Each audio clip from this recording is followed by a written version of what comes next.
everyone. I'm Issa Rae, and this is Historically Black, a production of APM Reports and The Washington Post.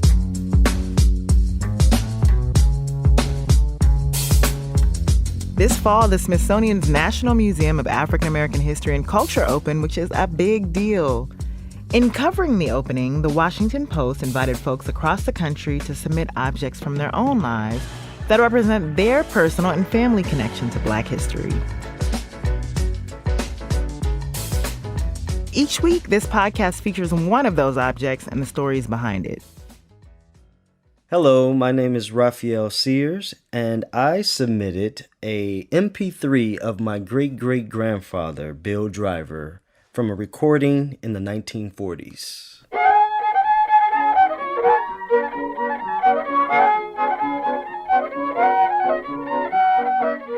Bill Driver was a fiddler in the rural part of Missouri. He played all kinds of instruments. He played the piano, he played the guitar, but he was known for his fiddle playing.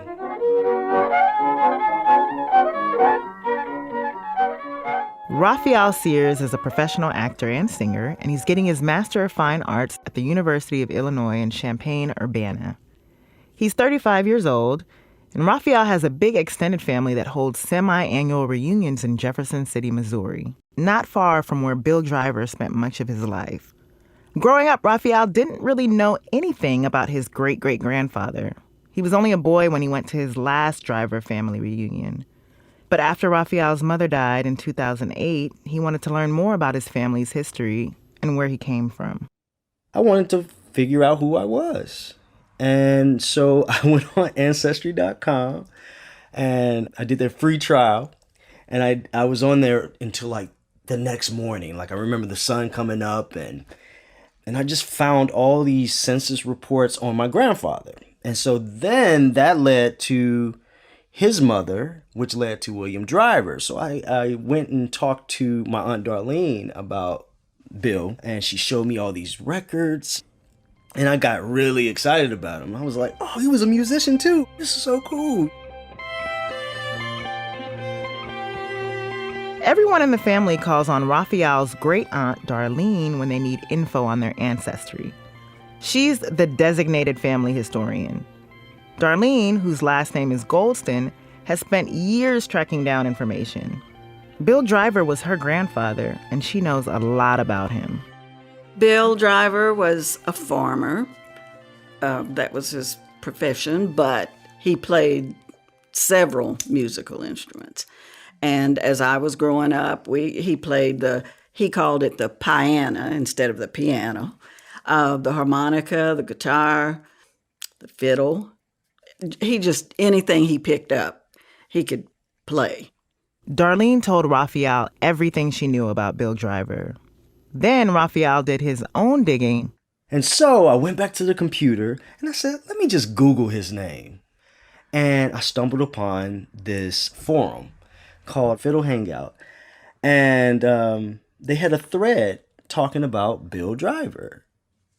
And so I was like, let me just check this out to see if they're talking about the same person. And then they started talking about Iberia Breakdown, which is one of his songs. And I was just really excited to know that people were talking about him. I mean, they were talking about his technique and, oh, have you heard this? And have you heard that? And I remember when he was here and I remember seeing him when he was, that was kind of like my introduction to Bill Driver, was just Googling him, basically. So the first time I remember sitting in my room and I pressed play and I felt like I was hearing and seeing a ghost.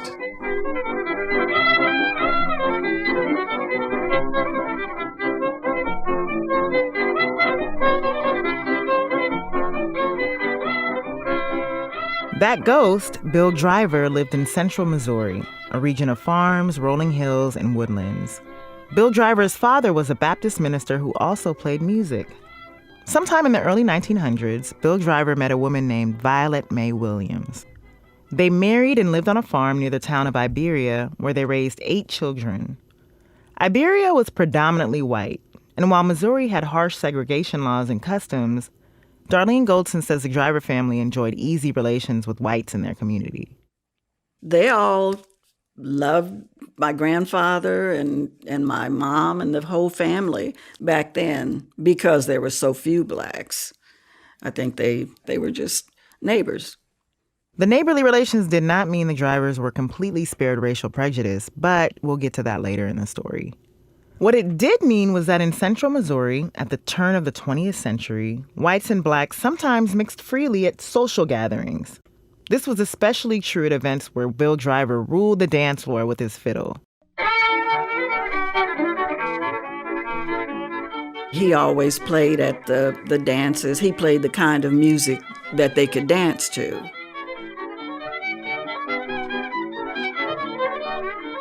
I mean, that's just rock solid rhythm, which is the hallmark of a successful and seasoned dance fiddler. Howard Marshall is a retired university professor and a longtime Missouri fiddle player. He wrote the book, Play Me Something Quick and Devilish, about the history of fiddle playing in Missouri. And if you don't have that rhythm and that ability, you won't be invited back to play the next dance. They'll find somebody else. To understand Bill Driver's status as a black musician, you need to know more about the role fiddlers played in Missouri in his day. Howard Marshall says Missouri was and still is a big fiddling state. In the 1800s, Missouri was also the gateway for people heading west to seek their fortunes. It's the state where the great trails to Oregon and California began. Missouri all the way through, the 1800s, well into the 1900s is the place people are moving to, called a jumping off place. Get off the boat, get off the trail, you stay. And then the next generation may go further west. Many of the people who jumped off in Missouri had a fiddle in hand. The fiddle was easy to carry in a gunny sack, and back then it was the most popular instrument in the United States. Howard Marshall says the fiddle's historic popularity is something of a paradox because it's really hard to play. But yet it captured people's minds in such a way that every town had fiddlers. Every family had somebody who could play a little bit of fiddle music. It's astonishing how widespread that skill was. In fact, Bill Driver's father played the fiddle and taught his son some tunes. No one is sure whether Driver had any formal training, but what people do know is that Bill Driver was a fiddle-playing sensation in central Missouri. He played live on radio station WOS in Jefferson City, the state capital. At night, the station's signal was so powerful that Driver's fiddle could be heard from Canada to Cuba. Bill Driver was also a serious contender in Missouri fiddle contests. Here's Driver's rendition of a classic tune, Red Wing.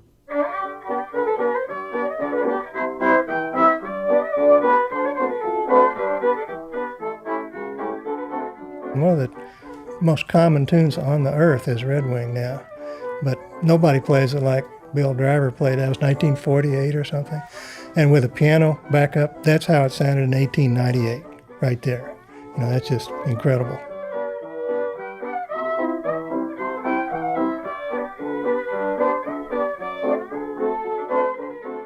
I'm thinking in a contest, you play something right in the strike zone that the judges are going to say, oh yeah, there it is. And then you play Red Wing, and then the judges would think, hey, that's Red Wing, but he's got a little something different in there, a little of his own sauce, and that really makes the tune. That special sauce, Howard Marshall says, involved playing with a heavy bow and using a type of sawing action at the low end, while playing a melody at the high end that kind of soars and wanders, almost like a sailor's hornpipe. It was a recipe that enabled Driver to win money at fiddle competitions.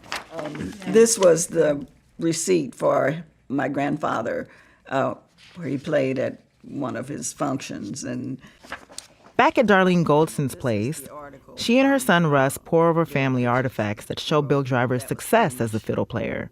You can see where this $10 was the cash. Wow.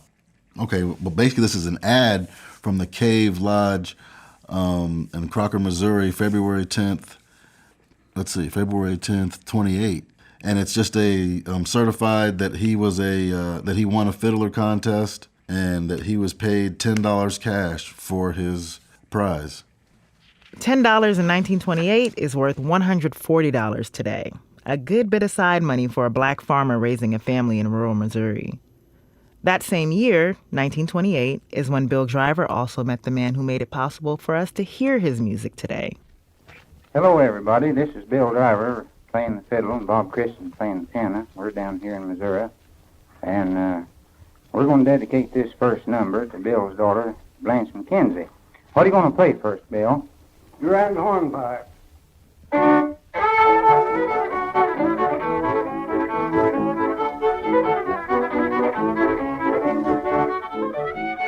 Bob Christensen was a white man from central Missouri. He worked for the U.S. Department of Agriculture, but his passion was old-time fiddle music.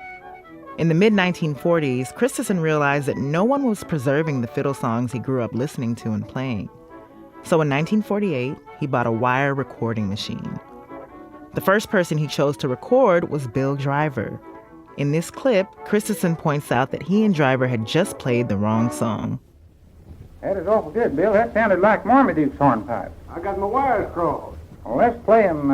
What was the one you said you were going to play? Durant. Okay, here we go.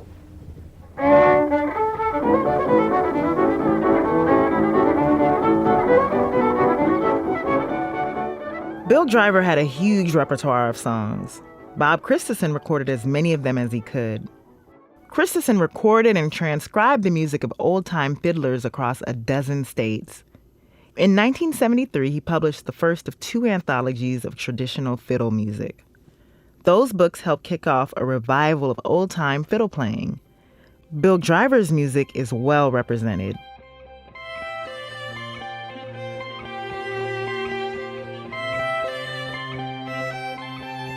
Driver's fiddle music won him many admirers, black and white. But back in the early 1900s, music couldn't protect him from the rough realities of racial segregation in Missouri. For that story, let's return to Darlene Golson and her son Russ as they leaf through a big red binder of family photos and papers. And this was a letter that was sent giving them permission to give my grandfather and my grandmother a marriage license. When Bill Driver and Violet Mae Williams decided to marry in 1907, they faced an obstacle. Well, as you can see, my grandmother, she was actually half black and half white. Her father was white. And they had to get permission because they weren't sure that she was colored. Interracial marriage was illegal in Missouri, as it was in 25 other states. Violet, Darlene's grandmother, looked like a white woman. So Bill Driver and his fiancée needed help from the local justice of the peace. Russ, can you read it then? Let's see. Russ leans in to make out the letter this man wrote to a local attorney.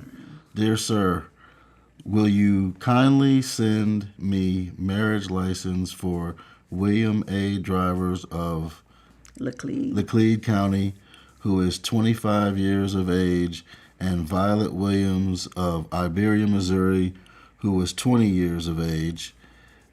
These parties are all colored, and I know that they are all right. And they're, yeah. At least they know they're all right. The story behind Violet Mae Driver's mixed racial background might be lost today, but for a small rough-hewn cabin at a historical museum near the town of Iberia, Missouri. Darlene explains that Violet's mother, a woman named Esther, lived on the property of a white family, the Williams family, who had once enslaved her. She had her own little cabin that set off from the main house, and she continued to work for them. So one of the sons sort of had a little whatever, and she got pregnant. That white son was named Ben Williams. Esther gave birth to their baby in 1886 and named her Violet. When the Williams family saw Violet's light skin, they figured out what happened and forced her to leave. Esther moved to town with baby Violet and eventually married. Darlene says she learned most of this story from white descendants of the Williams family who reached out to their black relatives some years ago. It was the Williams family who donated Esther's old cabin to the Historical Society. I'm in touch with most of them, and they've given me all of this information that I've got back here. I've got pictures. This is the cabin where he was born. that was where my grandmother was born. We were curious to see this cabin and explore the area where Bill and Violet Driver made a life together. So our producers set out with another Driver descendant, Annette Driver, who lives in nearby Jefferson City. Annette is in her mid-50s and runs a business selling her family's barbecue sauce. The Miller Historical Society, now home to the cabin, is an easy drive from Jefferson City. Annette is greeted by a longtime official of the museum. I'm Carl McDonald. I've been with the museum and society for several years and had different parts in it. This cabin... Carl walks Annette over to the cabin, then asks our producers to turn off their audio recorder. Excuse me, turn that off for a minute, will you please? Yeah. Carl says the conversation is going to be about slavery, which makes him uncomfortable. He's concerned about how all this will sound on tape. Annette offers some reassurance. But you know what? I really want truth. Truth is history. I really don't mind you telling the truth. Well, this is a very hard thing to talk about, even at the very best. Slavery and what have you. And it's history. Yes. It's the way it was, but a lot of people don't understand history, can't be done anything about, but maybe we could understand some of it. Yes, and and that's what I think can come from this truth, because here we are, and I was explaining that even today we enjoy a very honorable connection with the Williams family and the descendants of the Williams family. So I don't mind you speaking truth. Speak your truth. Yeah. As long as nobody's going to beat you up after we leave for saying it. You have my you have. I may get fired from the board. I don't think See? so. I don't think so. Annette goes to open the door of the cabin. While Darlene and many other family members have made this visit, for Annette, it's the first time. Push it now. Okay, now you have to lift up. Or I'm back. And what am I going to be looking at? This is You're amazing. You're going to be looking at the inside. The main thing, I want you to look at this door thing first. The history on this door. Annette reads that history out loud. When John Williams Jr. came to Miller County from Kentucky around 1859, he brought with him a young slave girl named Esther. This log cabin was her home. In 1886, Esther bore a child by John's grandson Ben, and the child was named Violet May. Annette takes note of different details of the home.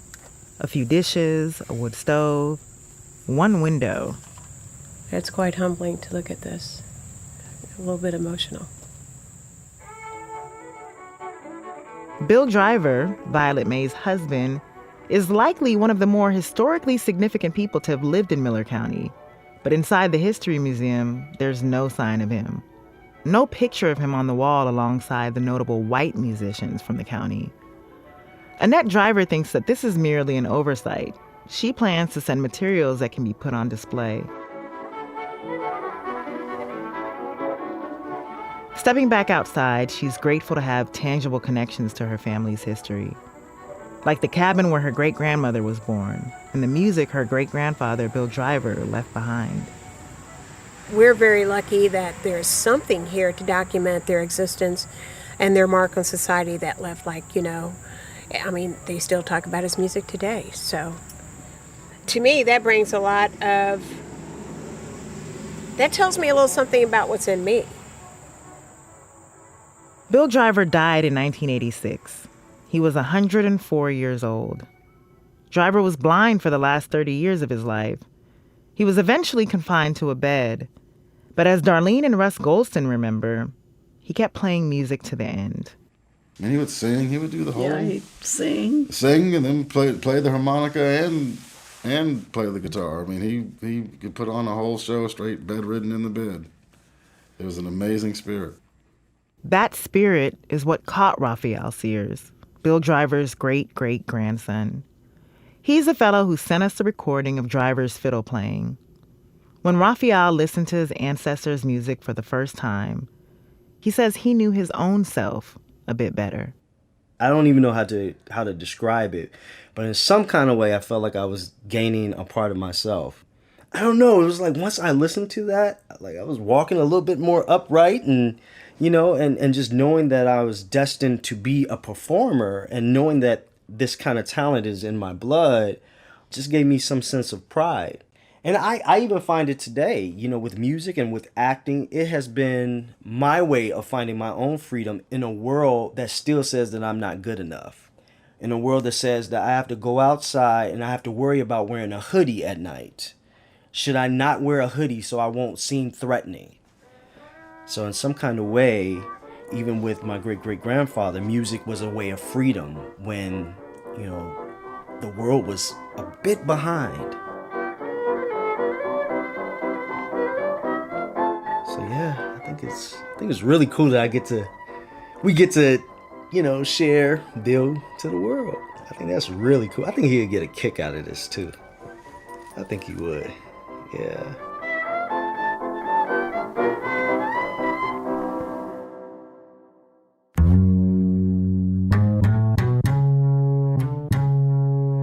That's all for now, folks. You've been listening to Historically Black, a podcast collaboration of APM Reports and The Washington Post. It was produced by Kate Ellis and Stephen Smith and edited by Julia Barton. We had production help from Kai Thomas, Mitch Hanley, Ryan Katz, and Larissa Anderson. The Washington Post staff includes Julia Carpenter, Veronica Toney, Jessica Stahl, and Tanya Sikchinsky. Our theme music is by X144.